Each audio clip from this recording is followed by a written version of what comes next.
everyone out there in tax land. Dan, the Taxman Urban here, tax resolution attorney with Community Tax, and today is all about the home office deduction. Now, at Community Tax, about 45% of our clients are self-employed, independent contractors, sole proprietors. I know a lot of them are doing work at various temporary locations, job sites, offices, etc. And I know that a lot of you guys at home are doing administrative and managerial work out of your homes, and I want to make sure that you are getting the most out of the home office deduction. Now, normally you're not allowed to deduct any expenses related to your home. They're personal expenses, not subject to deduction on your tax return.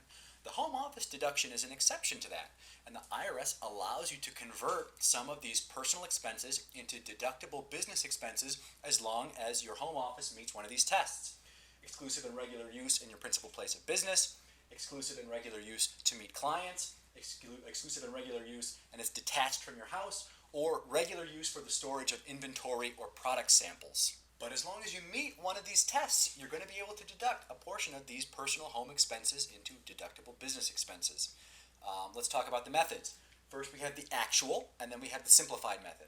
For the actual method, you take the square footage of your home office, you compare that to the total square footage of the home, and then you take that percentage and apply that to some of your home expenses for the year. Things like utilities, home repairs, insurance, depreciation, rent, real estate taxes, mortgage interest.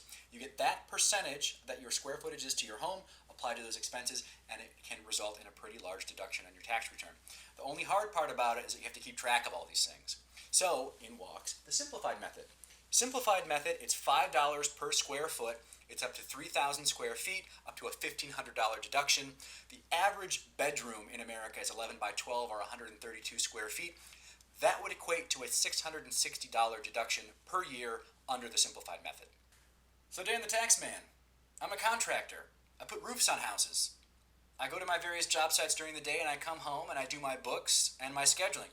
Are you telling me that I qualify for the home office deduction? Yes. So even though you wouldn't really consider the home the primary place of business for a contractor, somebody who's putting roofs on houses, what this basically boils down to, this top one, principal place of business, is that your home is the place where you do the majority of the managerial and administrative work of your business. As long as that part of it is being done in your home office, you can qualify under this principal place of business test. And even if you do have a fixed office, as long as you're only doing minimal paperwork over there and your home office is where you're doing, again, the primary place where you're doing your managerial and administrative work of your business, you can still qualify. Now, a lot of tax professionals like to say that the home office deduction is a red flag for an IRS audit. But that's not true. The home office deduction is no more likely than any other deduction to qualify you for an IRS audit. But if you're worried, I got a couple tips and tricks to help make your home office deduction audit proof. First, you want to build proof of the administrative use of your home office. If you're doing any one of these items, I want you to keep a log of where and when, billing clients or customers, keeping books and records, setting up appointments, writing reports, contacting clients or customers, preparing presentations, maintaining billing records or logs, continuing education, reading journals or books. I want you to keep a diary, a log of the different duties that you perform at your home office, especially if it's any one of those. And, better yet, if you've got another fixed location for your office, keep a separate log for duties performed there. And you're going to want to make sure that the log for what you're doing at your home office is much, much bigger than the duties that you're performing at your fixed office location. Next, you want to build proof of regular use, the second part of the test up here. Now, there's no guidance on exactly how much time per week you have to spend at your home office for it to be counted as regular use, but there is a court case, Green versus Comm'r. I'll put the citation in the links below. But it was from 1982, and the court held that over 10 hours per week of using the home office for administrative and business related activities was enough. And third, you need to build proof of your exclusive use of your home office. It's got to be for business use only. Absolutely, under no circumstances should you ever use the home office for anything personal. I know your mom's going to contact you. She's going to have her pictures. She's going to want you to help her print them out. Don't do it. Don't give in to the temptation. Absolutely no personal use of the home office ever.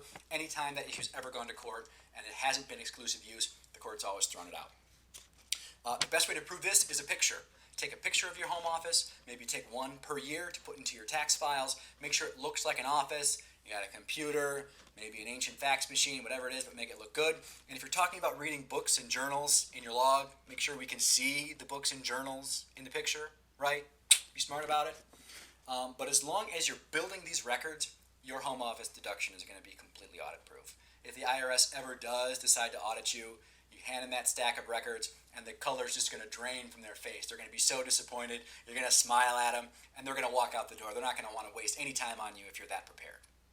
Now at Community Tax, we are passionate about making sure that all of our clients get 100% of all the deductions that they are entitled to and are not paying even $1 more in tax to the IRS. And I know we've got a ton of contractors out there who are doing work from home and with maybe just a little planning, a little bit of knowledge about the rules could make sure that they are always getting their home office deduction every year. So give us a call. Let's talk about your return and see if there's any deductions you might be missing. 844-254-3398, Community Tax, here to serve you. Guys, this has been Dan, the Taxman, Urban Tax Resolution Attorney with Community Tax. I hope you've enjoyed the information that I've supplied here today. If you liked it, please give us a subscribe, give us a like, and I will see you next time.